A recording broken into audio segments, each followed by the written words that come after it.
আজকে শোক দিবস পালন করেন, রসিকতা করেন জাতির সাথে। আমাদের প্রধানমন্ত্রী আপনি বলেন স্বজন হারানোর বেদনা আপনি বুঝেন। সরি, আমার কাছে মনে হয় স্বজন হারানোর বেদনা আপনি বুঝেন, শুধু নিজেরটা বুঝেন। এই প্রক্রিয়াতে যারা সরাসরি যুক্ত, যারা সরাসরি নির্দেশ দিয়েছেন, তাদের বিচার চেয়েছে। এটার মধ্যে অন্যায়টা কোথায়? ছাত্ররা কি বলেছে সরকারের পতন চাই? ছাত্ররা কি বলেছে নতুন নির্বাচন চাই? তারা তো এগুলি বলে নাই।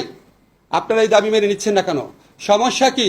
আপনি যদি নিজে খুনি না হন তাহলে খুনের বিচার কেন করছেন না? আমাদের মুক্তিযুদ্ধের চেতনা হচ্ছে অন্যায়, অবিচার, অত্যাচার, নিপীড়নের বিরুদ্ধে যুদ্ধ। আজকে কোটা সংস্কার আন্দোলন না, এই আন্দোলনে বাংলাদেশের যত মানুষ আছে, যত ছাত্র তরুণ জনতা আছে, তারা হচ্ছে মুক্তিযুদ্ধের চেতনার প্রকৃত বাহক। যারা তাদের উপর গুলি চালাচ্ছে, যারা অপপ্রচার চাচ্ছে, নির্যাতন করছে, গণগ্রেফতার করছে, তারা হচ্ছে 2024 সনের রাজাকার। কারণ তারা গণমানুষের বিরুদ্ধে দাঁড়িয়েছে।